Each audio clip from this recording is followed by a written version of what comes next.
The hand that rocks the cradle. She's all alone now. But don't worry, not for long. Unlawful entry. So I'll only be gone an hour. I know how you hate to be alone. Okay, are you good? Are you comfortable? Single white female. What do these three films have in common?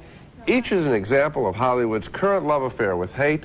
And on this special edition of Siskel and Ebert, we're going to be giving you at least 5 reasons why we think that current Hollywood films are much more comfortable with characters who hate each other than with characters who love each other. There's been a tremendous shift in the way Hollywood is making its stories these days. I'm Gene Siskel of the Chicago Tribune. And I'm Roger Ebert of the Chicago Sun-Times. In Hollywood's golden age, love stories were a mainstay, and lots of romances ended with a couple living happily ever after. That was a cliche in the old movies, but today, it isn't like that anymore. For every happy love story, there are a dozen stories warning the audience that they can't trust their lovers, that a partner who seems ideal may turn out to be a monster in disguise. One of the obvious wellsprings for this new fear of love is the AIDS epidemic, which is illustrated dramatically in the 1990 film Longtime Companion, when a group of gay men talk uneasily about a new epidemic they've heard about. The cause of the outbreak is unknown, and there is yet no evidence of contagion. But the doctors who have made the diagnosis, mostly in the New York City and the San Francisco Bay Area, are alerting other physicians who treat large numbers of homosexual men to the problem in an effort to help identify more cases. Fear of AIDS may be the source for a lot of Hollywood's new fear of love, but the movies seldom mention AIDS itself. Instead, they use other deadly illnesses as metaphors, substituting them. And the characters are usually heterosexual. Take the 1991 film Dying Young, for example. Julia Roberts is a nurse who falls in love with Campbell Scott, a victim of cancer. But doesn't this look like it might be a scene from an AIDS film? Victor, what can I do? What can I do? Nothing. What do you want me to Nothing. do? What do you want me to do? Nothing. There's nothing. Francis Ford Coppola's film Bram Stoker's Dracula was about vampires, but the disease of vampirism, transmitted by blood in the throes of lust, was obviously a metaphor for AIDS.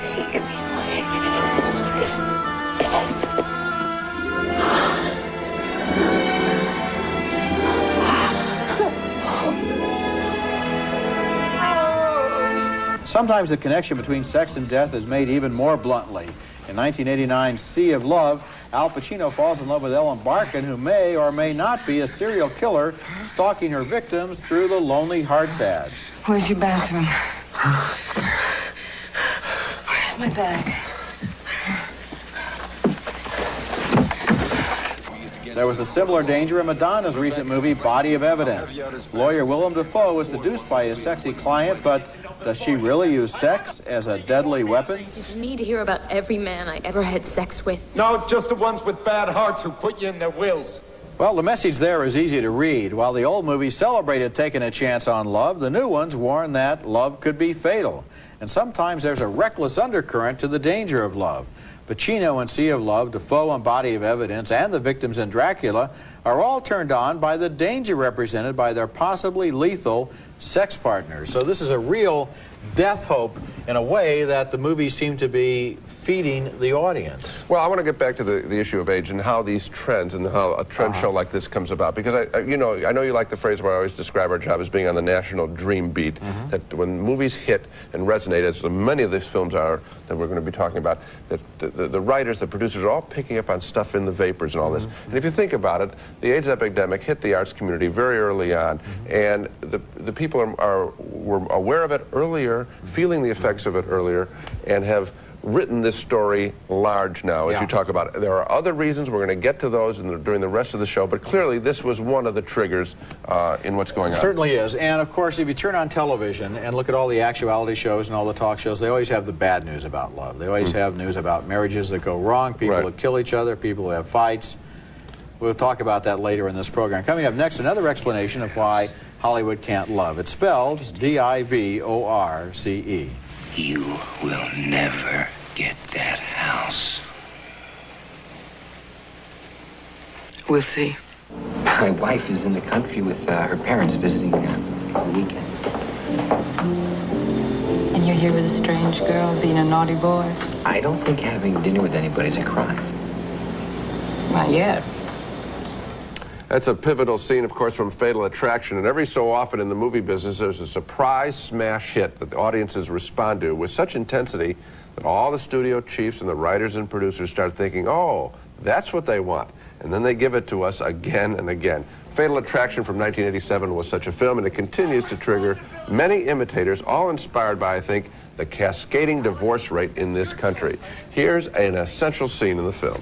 I just want to be a part of your life. Oh, this is the way you do it, huh? Showing up at my apartment? What am I supposed to do? You won't answer my calls. You change your number. I mean, I'm not going to be ignored, Dan. And then came The Onslaught. One of the best titles, but not a very good movie, was Sleeping with the Enemy, where our once national heroine, Julia Roberts, is locked in a potential fatal dance with her abusive husband, Patrick Bergen. This is yours, Laura. We are one. We will always be one. Nothing can keep us apart.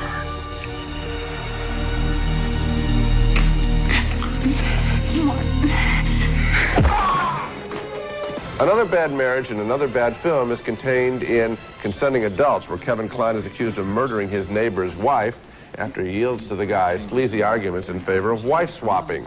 Nice neighborhood, huh? You want to make love to my wife, but you're afraid you'll get caught. Not every divorce-inspired film is lousy. A major exception is Danny DeVito's The War of the Roses, a great movie which took a deadly serious comic look at divorce. I am the one who found this house. I bought everything in it. With my money. It's a lot easier to spend it than it is to make it, honey bun. You might not have made it if not for me, sweet cakes. Another good film on the divorce subject, Woody Allen's recent Husbands and Wives, with its fresh out of the headlines combatants. Total insanity. You'll be back together in 1 week. She's going to keep the place in Riverdale, and I'm looking for a place in town. Oh, I just feel shattered. I don't think we can underestimate the effects on the national psyche of a 40+% divorce rate. Marriage was once thought to be permanent and good. At the very least today, it's considered problematic. This is a major shift in a matter of deepest personal significance, a change that has occurred mostly within the last generation. It's a national nightmare that's not going away from our movie screens. No, it isn't. And so, as opposed to the old movies where marriage was the end of the story, they get married at the start and they live happily ever after. Now they start out married and it gets worse, and then they start to fight, and then people come in from the outside and it's even worse. And so I guess the message is, A, don't get married. B, if you do get married, don't get divorced, and certainly never have an affair. Now that might seem like a positive message, except the fact is that the whole thing is surrounded around by this notion of extreme danger, that anything involving a commitment is likely to backfire. Now, what would be very interesting, and we're going to get to this a little later, would be to look at the people who are making the films and wonder what their divorce rate and marriage rate is, because I think that, again, as we're talking about, they're writing out of and creating out of personal experience. Well, you know, what often happens in Hollywood is that people take things that happen to themselves and fictionalize them. Now, I think that what happens there is that their wives or husbands don't kill them, but they take them to the cleaners in divorce court, and they get all their money, and they get their Mercedes-Benz, and this is so terrible that they sit down and write screenplays in which their spouse turns out to be a homicidal maniac. When we come back, a look at how the movies borrow from the real-life dramas that play every night in the sensational tabloid TV shows. I've been noticing some behavior that I feel might be inappropriate. My assistant. Maybe someday I won't be your assistant. That's a scene from the Coming Attractions trailer for the new thriller The Temp, where Timothy Hutton begins to wonder if he was right to trust Super Secretary Lara Flynn Boyle. Sometimes the plots for new movies resemble the setups for the sensational TV talk shows and the tabloid news magazines like Hard Copy and A Current Affair.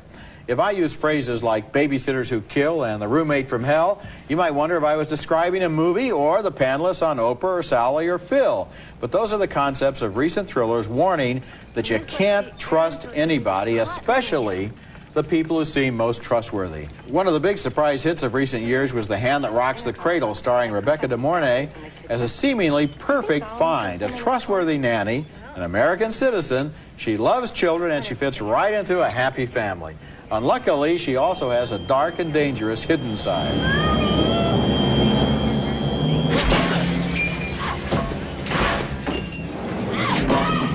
Then there was Jennifer Jason Leigh as the perfect roommate for Bridget Fonda in Single White Female.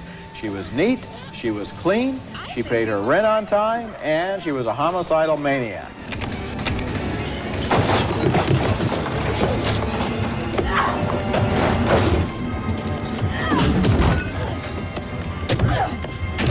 With someone like that, you want to call the cops, but in the 1992 film Unlawful Entry, Ray Liotta played a cop who moved in and started terrorizing the family that needed his protection. I could kill you. The 1992 Academy Award winner, The Silence of the Lambs, gave an ironic twist to this trend. Although Anthony Hopkins played a savage cannibal, Jodie Foster winds up confiding to her roommate that Hopkins is the only person she can really trust, even when he's on the loose. He won't come after me. Oh, really? He won't. I can't explain it. He would consider that rude.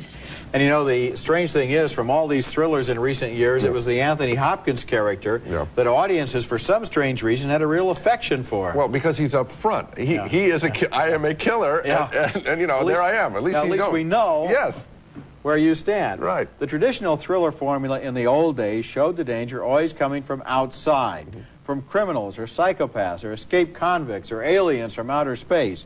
The home and the family were seen as safe zones to be protected against those outside threats. Now the fear has been internalized in these new Hollywood thrillers. The movies used to warn audiences never to talk to strangers. Now thriller heroes are discovering that the real stranger may be the person that they think they can love and trust. Well, actually, I think what is happening is a number of forces. One, Marshall McLuhan said a long time ago that we are living in speed up. Yeah. And I think that's a fabulous phrase to account the fact that, all right, we've exhausted all the traditional enemies, now we're going to invent some new ones. Plus, the computer. I believe that there are screenwriters who, once The Hand That Rocks the Cradle hit, big, again, a surprise big hit, they said, all right, what are other domestic type help situations, and now we get The Temp. I mean, literally, that has to come out of just brainstorming sessions. So now it's a feeding frenzy out there for these ideas. Pretty soon it's going to be The Gardener. But you know, The Plumber. But then real life intrudes and accelerates the trend. You have Jack in the Box. You have a fried chicken restaurant recently that have been the subject of national tragedies. And this is the sort of thing that fuels it and keeps it going. There is almost nowhere you can go and almost nothing you can do that is safe. You can always just sit at home and drink a glass of water, but then again, it probably has lead in it. Hey, how about our show? We haven't killed anybody yet. Coming up next, Hollywood criticizes itself and many of the movies it makes. I knew I can't make those movies anymore. I can't make another piece of art that glorifies violence and bloodshed and brutality. Lover. Are you the woman in the dream? Or is it this patient of yours, Eve? A scene from a terrible film last year, a depressing film, Whispers in the Dark, about a psychiatrist under threat from another psychiatrist who was played by, of all people, Alan Alda, who used to be the nicest guy in the movies and on TV. And when I saw that movie, I thought, what kind of sickos wanted to make this story? And then I began to realize they're not pathologically sick. They're just movie people who are more in love with money and with a story gimmick than with life. And for them, the art of the deal has replaced art and humanity in their filmmaking. But what's reassuring, because this is not just going to be a show of despair, is that some of our best filmmakers are also critical of their brethren in the film business. For example, in Lawrence Kasdan's excellent Grand Canyon, Steve Martin played the kind of money-hungry film producer who might have actually made Whispers in the Dark. Where's the shot? What shot? You took out the shot. Which shot is that? The money shot. Bus driver's head. The brains on the window shot. The viscera on the visor shot. Another example, in Joel and Ethan Coen's darkly comic Barton Fink, we meet an old-time Hollywood executive who seems like any producer on the make today. I'm a writer, Mr. Geisler. Ted Oldham said I should drop by this morning to see you about... Interact? Huh? No, We need Indians for a Norman Steele Western. I'm a writer. Ted Oakham. Think about that thing. Writers come and go. We always need Indians. I'm a writer.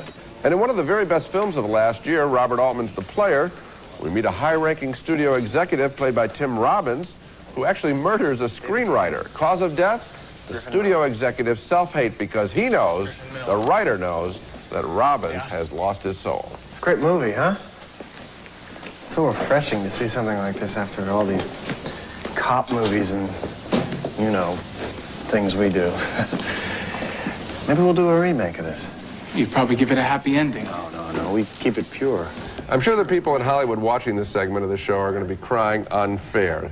It's just more Hollywood bashing. Well, to that I'd say, hey, we're not the ones making the charges against you. Your own colleagues are. Your best colleagues with some very, very good recent films. Well, I think what they're saying, Altman and the Coen brothers and so forth, is that a lot of people out there are on automatic pilot just throwing a lot of garbage and a lot of violence at people without any thought about it at all. Because, of course, the Coen brothers themselves made one of the most violent films of all time in Blood Simple, but it was a very good film. Yes. And so that I think essentially the issue that we have to get back to here is the fact that Hollywood and the people who go to Hollywood films all seem to be afraid of love right now, and they seem to have this hunger for movies that feed them this kind of negative thinking. I think that the directors that you cited are wishing that it wasn't so, wishing that more films were upbeat and were more successful. But of course, for example, Grand Canyon, ironically, was a box office flop. But it was a very good film. Yes, it was. And I think that what they're saying is that it seems to be a little bit institutionalized. I think the fear that you're talking about, what I hear out in Hollywood is that the fear level in the business has risen to an all-time high, triggered a lot by the amount of money that's going on, and so maybe that fear that things are lousy out there and all the work environment that they're in, that people are getting beat up and sharpshooting them, all that is being written large on the screen, sometimes well, quite often badly. When we come back, fear of the future as Hollywood uneasily eyes the approaching millennium.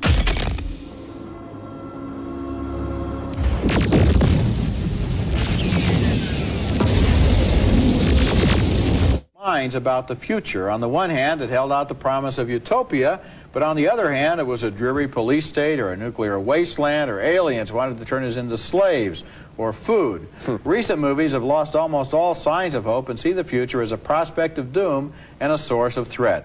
The basic thrust of the Terminator movies, for example, is an attack on the present by the future.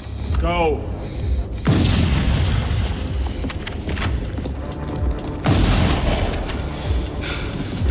Look at these other movie visions of the brave new world that we cannot look forward to. There's a cult following for Akira and other examples of Japanimation, animated movies from Japan about a dismal post-apocalyptic world.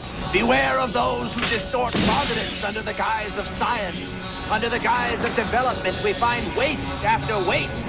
Under the guise of culture, we find desolation of the human heart. Blade Runner, with its view of Los Angeles at war with itself, was not as popular when it came out as it is now, where it's a big seller and renter on home video. A new life awaits you in the off-world colony. And in thrillers like Freejack. You want some of this? What is it? River rat. And the Mad Max movies, ecological disaster has reduced the world to a war of survival of the fittest. In the tanker. That's where they keep it. Thousands of gallons, much as you want. If anyone's going to get in there, it's going to be you. Now, if you can believe the bleak vision in all of these movies, there is absolutely nothing to look forward to in the 21st century. I know audiences are not exactly clamoring for optimistic predictions about the future. I haven't seen any movies recently. Remember those popular mechanics covers where guys fly around in their private airplanes? But has any writer or any director speculated about the good things that might be in store for us? Wouldn't it be fun to see a movie in which the future is better than the present, happier, safer, and healthier? I guess not. Well, Roger, actually, if you think about it, 2001, made in 1968, was a much more optimistic. It ended with the Star Baby, with a rebirth of the planet. I mean, that was, and that shows you how far we've come. Why? If that movie were remade today, you'd see the Star Baby, and then it would be hit with an automatic machine gun. You got it right. Or the Star Baby would have a glistening and pull a knife out of its diaper. That's right. Okay. Yes. I like that one. Okay, that's going to be made today. I know that. I think I know why. fear of the millennium. I know you've heard the story before, but it's true. Francis Truffaut once said to me that he thought that the reason why the world was going nuts, and this was he was talking about the late 70s, going nuts is because people were afraid we would not make it as a civilization to the millennium. He said that once we pass the millennium, people will breathe a collective sigh of relief and be more optimistic. And I think that's a very deep-seated fear. There might be something else, too. For a long time in America, we have had an external threat. Communism. Yes. Russia, the Soviet Union, intercontinental ballistics missiles. They're all going to kill us. We're going to die in a nuclear holocaust. Now, it looks as if maybe somehow we're going to escape that fate, and so it's on us. Then it's internalized. Yes. In other words, if we screw it up, it's our fault. And we already feel guilty because we're afraid we might. Exactly right. A lot of these films that we've been talking about are available on home video. Yes, there are some very good films, particularly that section about those filmmakers, the Coen brothers and The Player. Grand Canyon. Those are all available on home video and are definitely worth screening. Okay, that's it for this special show. Next week we'll be back with reviews of some new movies. Maybe there'll be an optimistic one in the bunch. Until then, the balcony is closed.